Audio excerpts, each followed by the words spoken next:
Hello everyone and welcome to government crackers. तो आज हम डिस्कस करने जा रहे हैं हमारे मई के करंट अफेयर्स को। और आपको पता है ये सीरीज़ है एक करंट अफेयर्स की। इससे पहले भी वीडियोस अपलोड हो चुके हैं जुलाई जून के, और अब हम डिस्कस करने जा रहे हैं मई करंट अफेयर्स के लिए। साथ ही मैं आपको बता दूं कि प्रीवियस ईयर पेपर्स की भी डिस्कशंस चल रहे हैं गवर्नमेंट क्रैकर्स पे। So all those who are preparing for AFCAT, आपको series wise AFCAT previous year papers general knowledge का सेक्शन उस पर आपको अभी चल रहा है करंटली। तो अगर आप लोग चाहें तो वहाँ से जाके उसको गो थ्रू कर सकते हैं। सो बिफोर आई प्रोसीड मैं आपको बता दूं कि last 3 to 4 days are left. 29 अगस्त तक ही आपका रजिस्ट्रेशन चल रहा है एफकैट स्कॉलरशिप का। आप 4,000 3,000 2,000 एंड फ्री AFSB कोर्सेज को ले सकते हैं। You need to register by ₹99, जिसमें आपको एक डिफेंस मैगजीन मिलेगी करंट मंथ की, विच कॉस्ट अराउंड 100 to 120, और ये आपको 24 आवर्स के अंदर मिल जाएगी व्हेन यू रजिस्टर। तो आपको जाना है वेबसाइट पे www.governmentcrackers.com एंड वहाँ पे आपको 99 डेज से अपने आप को इस स्कॉलरशिप के लिए अगर आप चाहें तो आप रजिस्टर कर सकते हैं। सो करंट अफेयर स्ट्रैटेजी जैसे मैं हर सेशन के साथ डिस्कस करते आ रही हूँ, मैंने आपको बताया कि सबसे पहले आपको, अगर आप कोई भी डिफेंस एग्जामिनेशन दे रहे हो, सबसे पहले आपको डिफेंस करंट अफेयर्स करने हैं। उसके बाद आप स्टैटिक डिफेंस अफेयर कवर करेंगे, और स्टैटिक डिफेंस अफेयर की ऑलरेडी एक जो सीरीज है वो अपलोड हो चुकी है। अगर आप चाहें तो उस वीडियो को भी गो थ्रू कर सकते हैं। And last moment the best tip is that what ever material you have right now you can study with the limited amount of study material, या फिर अगर आपके पास अभी भी स्टडी मटीरियल नहीं है, so in one go if you can get the study material तो वो आपके लिए बेस्ट होगा लास्ट 30 डेज के प्रिपरेशन के लिए। सबसे पहले बात करते हैं जो मई का सबसे पहले मोस्ट इम्पॉर्टेंट टॉपिक था, वो ये था कि आर्मी कमांडर्स कॉन्फ्रेंस मीटिंग एक हेल्ड हुई थी। कॉन्फ्रेंस वो आपकी न्यू दिल्ली में हेल्ड हुई थी।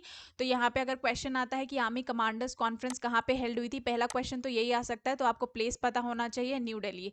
अगर मैं कॉन्फ्रेंस के बारे में बात करूँ तो कॉन्फ्रेंस किस बारे में थी, इसमें आपके कॉन्फ्रेंस जो थे डिफेंस मिनिस्टर, जो कि आपको पता है करंटली राजनाथ सिंह है, वो इसमें जो है मेन चीफ गेस्ट की तरह इनवाइट हुए थे, जिसमें उन्होंने डेवलप किया था एग्जिस्टिंग एंड आगे फर्दर जो डेवलपिंग सिक्योरिटी चैलेंजेस आने वाले हैं उसको लेके ये कॉन्फ्रेंस जो है वो न्यू दिल्ली में हेल्ड हुई थी। इस कॉन्फ्रेंस में ऑल्सो डिस्कस हुआ था कि किस तरह से हमें ह्यूमन रिसोर्स के मैनेजमेंट को करना है, और किस तरह से जो वेरियस ट्रेनिंग इंस्टीट्यूट्स हैं उनके स्टैब्लिशमेंट करने हैं, या फिर कुछ ट्रेनिंग इंस्टीट्यूट्स को मर्ज करना है। ठीक है। इसके साथ ही जो आर्मी वेलफेयर एजुकेशन सोसाइटी है and army welfare housing organisation है, इनके कई इवेंट्स थे जो इस दौरान ऑर्गेनाइज हुए थे।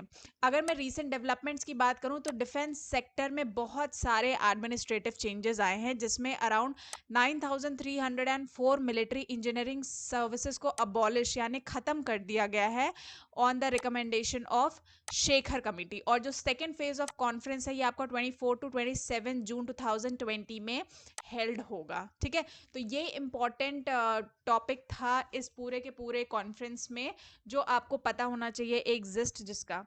नेक्स्ट इंपॉर्टेंट करंट अफेयर्स में की अगर मैं बात करूं वॉज अग्निप्रस्थ, जो मिसाइल पार्क है, फाउंडेशन स्टोन उसका लेड हुआ था, कहाँ पे कैसे, उसके बारे में हम थोड़ा सा बात करते हैं। तो ये मिसाइल पार्क जो है ये एम करता है to provide information about the history of INS Kalinga के बारे में। ये मिसाइल पार्क जो है ये फर्स्ट मिसाइल पार्क है जो सेटअप हुआ, जिसका नाम है अग्निप्रस्था। और ये INS कालिंगा की आपको पूरी हिस्ट्री बताएगा। इसमें जो मेन अट्रैक्शन है पार्क में वो है P-70 एमेटिस्ट। ये एक एंटी शिप मिसाइल है जो अंडर वाटर लॉन्च की जाती है। ये जो मिसाइल पार्क है ये एक मोटिवेशनल इसमें अरीना भी रहेगा जिन्हें इंटरेस्ट है मिसाइल एंड मिसाइल टेक्नोलॉजी से रिलेटेड। साथ ही ये मिसाइल पार्क डेडिकेटेड होगा for the officers, sellers and other support staff जिन्होंने सर्व करा है INS कालिंगा को सपोर्ट करने के लिए। साथ ही इसमें जो है जो सोलर पावर प्लांट हमारा मिशन चल रहा है प्रमोशन के लिए, PM नरेंद्र मोदी ने जो प्रमोट किया है कि सोलर एनर्जी पे हमें रिलाई करना है। सो ये एक पावर प्लांट जो है सेटअप किया गया है, सोलर पावर प्लांट इस पार्क में, जो प्रमोट कर रहा है डिजिटल इंडिया को, जहां पे इस पार्क में सोलर पावर लगेगा, जो 2 मेगावाट सोलर फोटोवोल्टेक प्लांट लगेगा जो INS कलिंगा में कमीशन किया गया है। The part of the national solar mission, जो हमारा गवर्नमेंट ऑफ इंडिया का इनिशिएटिव है, उसके दौरान ये इनिशिएटिव लिया गया है, जिसमें इंडिया का जो टारगेट था वो 100 गीगावाट सोलर पावर बाय 2022, उसी को देखते हुए एक सोलर पावर प्लांट यहाँ पे सेटअप किया जा रहा है, और ये लोकेटेड होगा आपका ईस्टर्न नेवल कमांड, जो कि विशाखापट्टनम में है। तो 2-3 क्वेश्चंस जो इंपॉर्टेंट आ सकते हैं वो मैंने आपको यहाँ पे बता दिए कि क्या इंपॉर्टेंट सेक्टर्स इसमें हो सकते हैं। Next important current affairs is e conclave of defence MSMEs held हुआ था। कहाँ पे हुआ था, कैसे हुआ था, उसके बारे में हम बात करते हैं। सो एक ई कॉन्क्लेव ऑर्गेनाइज हुआ था बाय सीआईआई। सीआईआई क्या होता है, कन्फेडरेशन ऑफ इंडियन इंडस्ट्री, आपको फुल फॉर्म पता होना चाहिए। SIDM is society of Indian defence manufacturers and department of defence production, ये तीनों मिलके इन्होंने ई कॉन्क्लेव किया था, जिसमें अराउंड 800 डिफेंस MSMEs ने पार्टिसिपेट किया था। ठीक है, अगर इसकी मैं बात करूं पूरे के पूरे कॉन्क्लेव के बैकग्राउंड के बारे में, तो ये जो गवर्नमेंट ऑफ इंडिया का इनिशिएटिव है उसने रिसेंटली अनाउंस किया था the defence sector will focus on indigenisation of defence raw material. इसमें ये था कि हम इंडिया को बूस्ट करेंगे डिफेंस सेक्टर में, और कैसे बूस्ट करेंगे, जब डिफेंस के जो इक्विपमेंट्स जो हम बाहर से इंपोर्ट करते हैं, जब वो इंडिया में ही उनके रॉ मटेरियल से बनने लगेंगे, तो जो बजट होगा उस सेक्टर में स्पेंड करने के लिए वो लेस हो जाएगा, और इससे जो है हमारी इकोनॉमी ग्रो करेगी, क्योंकि फर्दर हम ऐसी टेक्नोलॉजीज भी डिस्कवर कर सकते हैं कि बाहर वाले आके हमसे इंडिया से इंपोर्ट करें। ठीक है, तो ये ऑटोमेटिकली अपने आप में एक बहुत बड़ी इकोनॉमिक ग्रोथ की बात है जो डिफेंस सेक्टर में लाने के लिए हो रही है। And to achieve this, the government of India had imposed import ban on certain goods during the announcement of Atmanirbhar Bharat अभियान के तहत कई सारे इंपोर्ट्स पे उन्होंने बैन भी लगा दिया है। Indian air force recently announced its stalling of 3 main projects by buying aircrafts from foreign countries. और इंडिया का टारगेट क्या है इस कॉन्क्लेव के through, to achieve 25 billion defence production by 2025। तो जो मटेरियल है, जो मनी है, वो इंडिया में ही रहे, मेन मोटिव ये है आत्मनिर्भर भारत का। Next important current affairs is, जो हमने लास्ट करंट अफेयर्स में भी डिस्कस करा, इंडियन एयरफोर्स ने 3 मेन प्रोजेक्ट्स लिए हैं। तो ये प्राइम मिनिस्टर नरेंद्र मोदी ने रिसेंटली अनाउंस किया आत्मनिर्भर भारत को। इसी को देखते हुए इंडियन एयरफोर्स ने 3 इंपॉर्टेंट प्रोजेक्ट्स लिए। अगर मैं प्रोजेक्ट्स के बारे में बात करूं, तो the shelf project includes plan to buy 20 additional Hawk planes, पहली चीज ये, from United Nation, 30 Jaguar fighter planes from US and 38 trainer aircrafts. ठीक है, ये है। इसके ऑल्टरनेटिव्स क्या है, rather than getting these fighter planes abroad, Indian air force जो है सपोर्ट करेगा हिंदुस्तान एरोनॉटिक्स लिमिटेड को। The IF will take assistant from HAL for engine and upgrades, यानी IAF इसमें मिलके उसको इंडिजीनियसली डेवलप करने की कोशिश करेगा under the scheme of Atmanirbhar Bharat. Next important news is government of India implements Shekatkar committee to create border infrastructure. अब ये क्या है, सो गवर्नमेंट ऑफ इंडिया के रिकमेंडेशन पे इस कमिटी को अडॉप्ट किया गया है बाय इंजीनियरिंग प्रोक्योरमेंट कॉन्ट्रैक्ट यानी EPC के तहत, to execute the work that cost around more than 100 crore. ठीक है, the recommendation of this committee to enhance procurement powers from ₹7.5 crore to 100 crore to BRO यानी बॉर्डर रोड ऑर्गेनाइजेशन के लिए ये प्रोक्योरमेंट दिया गया है। इसमें अलग बाकी के रिकमेंडेशंस क्या हैं वो भी मैं बता दूं कि क्या क्या इस रिकमेंडेशन के अंदर आने वाला है। तो वो है आपकी कि न्यू टेक्नोलॉजीज जैसे blasting technology, use of geotextiles हो गए, आपके प्लास्टिक कोटेड एग्रीगेट्स हो गए for surfacing, and cementitious base for pavements are been use to enhance pace of construction, ताकि कंस्ट्रक्शन की हमारी स्पीड बढ़ सके। सेकेंड इंपॉर्टेंट रिकमेंडेशन इसमें यह है कि जो स्टैचुरी क्लियरेंसेज हैं and land acquisition for forest and environmental clearances हैं, have been a part of detail project report एक उनके ऊपर तैयार होनी चाहिए। And also the work can be awarded when only 90% of statutory clearances have been obtain. तो ये आपका शेकाटर कमिटी के तहत हुआ जा रहा है। जो कमिटी जो है, अगर इसके बारे में मैं बताऊं तो ये 2018 में बनी थी, constituted by ministry of defence under chairmanship of lieutenant general DB शेकाटर। ठीक है, नेक्स्ट इम्पॉर्टेंट करंट अफेयर्स जो मई के मंथ में आई थी वो थी about the TOD, tour of duty. आपने सुना होगा, ज्वाइनिंग आर्मी फॉर 3 इयर्स। अब बहुत सारे डाउट्स इसको लेके हैं, क्या था इसके बारे में बताते हैं। सो टीओडी बेसिकली उन लोगों के लिए होगा जो डिफेंस सर्विसेज का पार्ट नहीं रहना चाहते हैं एज अ करियर, मगर एक बार उन्हें एक्सपीरियंस करना है। तो जिसे आप सॉर्ट ऑफ एडवेंचर, जिसे एक्सपीरियंस करना हो, थ्रिल एक्सपीरियंसेस करना हो इंडियन आर्मी में, मगर वो इसको बड़े लॉन्ग टर्म के लिए नहीं देखते हैं। तो इंडियन आर्मी ने एस्टिमेट करा है इसके लिए जो बजट है for one single post, that will be around 80 lakhs to 85 lakhs rupees. ये जो स्टेप है ये एड्रेस करेगा अनएम्प्लॉयमेंट क्राइसिस को, कोविड-19 के टाइम पे जो कंट्री में क्रिएट हुआ है, और इसके लिए कई सारे एंट्री क्राइटेरिया बनाए गए हैं, और इन एंट्री क्राइटेरिया के अंदर कोई रिलैक्सेशन नहीं होगा। इसमें बेनिफिट्स क्या होंगे, जो आपके इंडिविजुअल अर्निंग्स होंगे वो टैक्स फ्री होंगे। साथ ही आपको प्रेफरेंस दी जाएगी once you have served in such a reputed organisation like Indian defence. तो वहाँ पे आपको फिर पब्लिक सेक्टर में और जॉब्स के टाइम पे या फिर पोस्ट ग्रेजुएट कोर्सेज में जो है आपको वो बेनिफिट मिलने वाला है। इसके अलावा जो लोग प्राइवेट पब्लिक सेक्टर्स में जॉब करते हैं और पोस्ट ग्रेजुएट कोर्सेज कर चुके हैं, उन कैंडिडेट्स को जो है यहाँ पे प्रेफरेंस दी जाएगी। और मिनिस्ट्री ऑफ डिफेंस के लिए ये जो है life time saving of a soldier जो 17 साल इंडियन आर्मी के लिए सर्व करता है, उसका जो बजट होता है वो अराउंड 11.5 करोड़ होता है।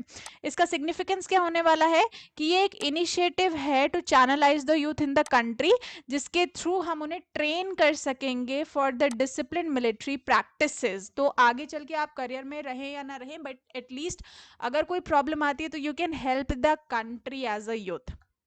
Next important news is that government of India is going to convert world's only horse serving cavalry into regular armored regiment। तो वर्ल्ड की देखिए यहाँ पे most important news is world's only horse serving cavalry regiment थी, जिसे अब regular armoured regiment में convert किया जा रहा है। इसमें क्या है कि जो मेन एम है वो ये है कि प्लान किया जा रहा है कि 61st कैवलरी जो इनटू कॉम्बैट फोर्सेस में कन्वर्ट किया जा रहा है। This is largely a ceremonial unit based in Jaipur में, ये जो है ये यूनिट बेस्ड है। After changing the cavalry into a combat force, the commanding officers will have independent squadrons of tank under them. There are oppositions to the steps claiming that the step will destroy the glorious tradition that lives with the regiment, but there are several benefits also जो future में इससे होने वाले हैं। So since you know that every coin has two phases, तो यहाँ पे अब देखने वाली बात है कि इस चेंज के बाद कैसा फेज हमें देखने को मिलेगा। 61th कैवलरी के बारे में बात करें तो 61st कैवलरी जो है ये 1953 में रेज हुई थी।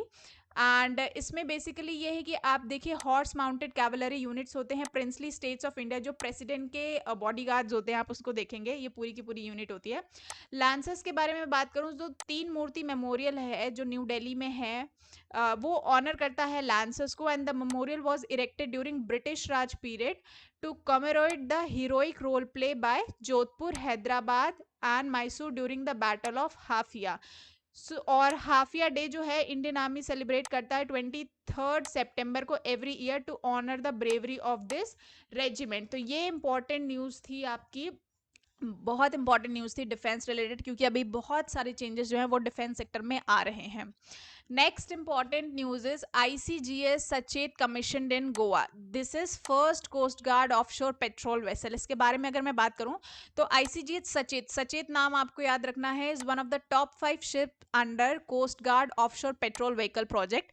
ये प्रोजेक्ट जो है ये अर्लियर 6 शिप का था और ये कंप्लीट हो चुका था 2017 में। अगर मैं ICGS सचेत के बारे में बात करूं, so all the 5 ships including ICGS सचेत are 105 meters long and capable of carrying around 2350 tons of load। In vessels को क्या किया जाता है, fitted with technology advanced machinery and control system। they make the most advanced petrol vessel in the Indian Coast Guard system। ठीक है। CGOPV project, under CGOPV project that completed in 2017, 6th Samarth class ships were commissioned to the Indian Coast Guard। और समर्थ class OPV क्या है, the Samarth class OPV were preceded to the Vishwast class OPV and succeeded by Vikram class OPV. तो ये आपको पता होना चाहिए कि किसके क्या प्रेसीड हो रहा है, किसका क्या सक्सेसर हो रहा है। ठीक है, तो ये इंपॉर्टेंट एक न्यूज थी आपकी। उसके बाद अगर मैं बात करूं, so defence testing infrastructure scheme जो है ये अप्रूव हो गई है bye defence minister Rajnath Singh, जिन्होंने 400 करोड़ का ये जो प्रोजेक्ट है इसको लॉन्च किया है। इसके तहत क्या है that 41 ordnance factories in the country have created testing facilities for ammunition, fire arms, radars and electronic arms. ये हेल्प करेगा इंडिजीनियस डिफेंस कैपेसिटीज। जैसे मैंने पहले भी बताया, आत्मनिर्भर भारत के तहत बहुत सारे ऐसे जो है प्रोजेक्ट्स लिए जा रहे हैं जो आपके आत्मनिर्भर भारत को प्रमोट करने वाले हैं। अबाउट द टेस्टिंग फैसिलिटीज अगर मैं बात करूं, so these testing facilities will be used to test unmanned vehicles, radars, drones, rubber testing, telecom equipment testing, shock testing, noise testing, ship motion testing, blast testing, environment testing facilities and so on. और plan क्या होने वाला है इस scheme के अंदर, basically 6 to 8 testing facilities जो है वो कंट्री में लाई जाएंगी, जिसमें 75% कॉस्ट जो है वो सेंट्रल गवर्नमेंट बेयर करेगी इस टेस्टिंग के। रेस्ट 25% जो है वो जो भी प्राइवेट कंपनी उसे ओन करेगी या स्टेट जो है वो इसको बेयर करने वाली है। साथ ही डिफेंस इंडस्ट्रियल कॉरिडोर्स बनने जा रहे हैं। 2 मेन इंडस्ट्रियल कॉरिडोर्स हैं इंडिया में, they are in Uttar Pradesh and Tamil Nadu. और ये जो टेस्टिंग सेंटर्स होंगे ये भी इन्हीं इंडस्ट्रीज के पास जो है वो सेटअप किए जाएंगे और बाकी की इंडस्ट्रीज भी यहीं पे सेटअप किए जाएंगी। एंड डिफेंस एक्सपोर्ट्स, और स्कीम जो है वो डिफेंस इंडिया एक्सपोर्ट टारगेट को भी देखते हुए काम करेगी, क्योंकि ड्यूरिंग द डिफेंस एक्सपो 2020 जो आपका लखनऊ में हुआ, जो हाँ ड्यूरिंग द डिफेंस एक्सपो 2020, तो यहाँ पे इंडिया ने टारगेट सेट किया है डिफेंस एक्सपोर्ट का 5 billion USD in the next 5 years. Defence ministry के बारे में बात करूँ तो डिफेंस मिनिस्ट्री ने साइन किया है MOU with Tata powers to modernise 37 aircraft. Plan क्या है कि अंडर फेज 1 में modernisation of airfield infrastructure, airfields of Indian air force को अपग्रेड किया जाएगा। जो कॉन्ट्रैक्ट है वो साइन किया गया है 2 फेज में। अंडर फेज 2 क्या होगा, आपका नेविगेशनल एड्स एंड इंफ्रास्ट्रक्चर्स को अपग्रेड किया जाएगा। सेकेंड फेज में installation, commissioning and modern airfield equipment जैसे cat 2 instruments, landing system and airfield lightning system को लाया गया है। मॉडर्नाइजेशन ऑफ एयरफील्ड इंफ्रास्ट्रक्चर की अगर मैं बारे में बात करूं तो इस प्रोजेक्ट में आपको फर्स्ट मॉडर्न एयरफील्ड सिस्टम जो है वो सेटअप किया जाएगा भटिंडा में। और इस प्रोजेक्ट की जो कॉस्ट आएगी वो आएगी around 2500 crore. Under phase 1 around 30 airfields were modernized and this was signed in 2011 में with a total cost of 1219 crores। और फेज 1 जो है that was signed with Tata group and under phase 1 distance measuring equipment, automated air traffic management system and various other things were implemented and technical air navigation things were implemented.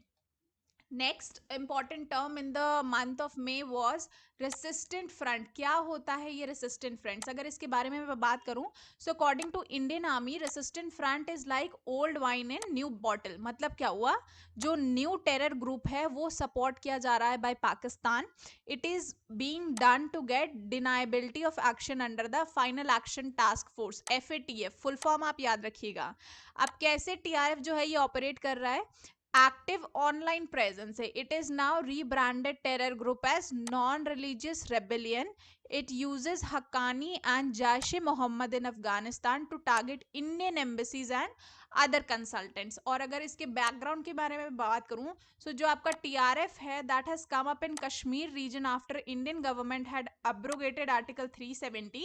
It is to be noted that TRF has own responsibility for the first grenade attack on October 2019 after scrapping article 370। तो इसी group ने जो है वो attack किया था। तो ये आपका द रेजिस्टेंस फ्रंट है, इसका मतलब आपको जो है पता होना चाहिए। एंड मोस्ट इंपॉर्टेंट जो है वो आपका ऑपरेशन समुद्र सेतु जो इंडियन नेवी ने लॉन्च किया था during covid and it is one of the biggest evacuation done by Indian navy. इसमें जो शिप्स यूज किए गए थे इंडियन शिप्स वो थे जलश्वा एंड मगर, जिसे माले में मालदीव्स में भेजा गया था, जिसमें अराउंड 1000 पर्सन्स आए थे during the first trip.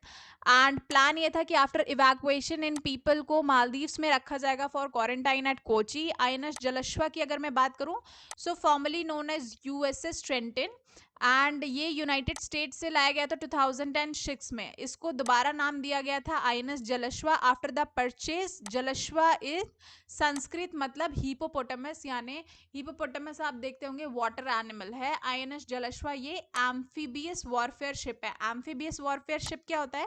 Amphibious जैसे आप नाम इसका सीखिए, एम्फी मतलब बोथ, तो यहाँ पे vehicle that is employed to land and ground forces also, and साथ में ये वाटर में भी उतने अच्छे से काम करेगा। Significance of amphibious assault ships के बारे में अगर मैं बात करूं तो 2018 में गवर्नमेंट ऑफ इंडिया ने इनिशिएट करा था 20,000 करोड़ का प्रोजेक्ट। इस प्रोजेक्ट के अंदर आपके एम्फीबियस शिप्स को बनाया जाएगा इंडिया में ही, एंड हर शिप में अराउंड 30,000 टन्स का जो वेट है वो हर शिप जो है वो वे करेगी। आफ्टर आईएनएस विक्रांत ये जो 4 शिप्स हैं, this will be the largest ship जो इंडिया में बिल्ड की जाएंगी। सो ये तो हमारी कुछ ब्रीफ के करंट अफेयर्स हो गए। अगर मैं मई मंथ के 1 लीनियर्स की बात कर लूँ और साथ ही क्विक रिविजन के बारे में बात कर लूँ, तो first news is Indian navy will hold a salutation ceremony in Mumbai and Goa on Sunday to honour the efforts of corona virus warriors in curbing the spread of COVID-19. Second important news is Civil Aviation Ministry and Directorate General of Civil Aviation has launched the government authorization for relief using drones. Garud portal launch किया गया है। Next, Indian navy launch operation Samudra Setu mean सी bridge, जो अभी हम discuss कर चुके हैं। Next, Raksha Mantri Rajnath Singh has approved the proposal of Engineer-in-Chief Military Services for optimization of more than 9,300 posts in the basic and industrial workforce. It is aligned with the recommendations of the Committee of Experts headed by Lieutenant General Shekhater Committee के under इन्होंने ये जो step है उसको लिया था। Next is Indian Navy recently designed and produced personal protective equipment PPE kit जो आप बोलते हैं। Next, defence minister Rajnath Singh inaugurated the road Dharchula Uttarakhand में टू लिपुलिक जो चाइना बॉर्डर है आपका ऑन 8 में। Next is ministry of defence signed a contract with Tata for modernisation of Indian airfield infrastructure, जो हम डिस्कस कर चुके हैं ब्रीफ में। Next is as a part of Samudra Setu mission INS Magar of Indian navy will reach Kochi today bringing 202 Indian nationals from Maldives. Intellectual Property Facilitation Cell of Ministry of Defense in association with National Research Development Corporation has filed a patent for the low-cost medical personnel protective equipment developed by Indian navy. So ये आपके important current affairs थे मे के लिए 1 लीनियर्स, जिससे quick revision हो गया। अगर आप एफ कैट के लिए तैयारी कर रहे हैं, so you can have this book which covers previous year papers from 2011 to 2020, you can have this also। अगर अभी आपने रजिस्टर नहीं किया है स्कॉलरशिप के लिए, you can register and win around 4,000 rupees with your preparation of FCAT। and if you want FCAT study material or EKT study material question bank for EKT, you can visit to www.governmentcrackers.com and have whatever requirement you have। So I'll see you with the next session of current affairs and previous year papers for GK section on the YouTube channel of Government Crackers। So if you have not subscribed, you can subscribe and stay tuned to get the latest update and notification for defense field। I'll see you in the next session. Jai Hind।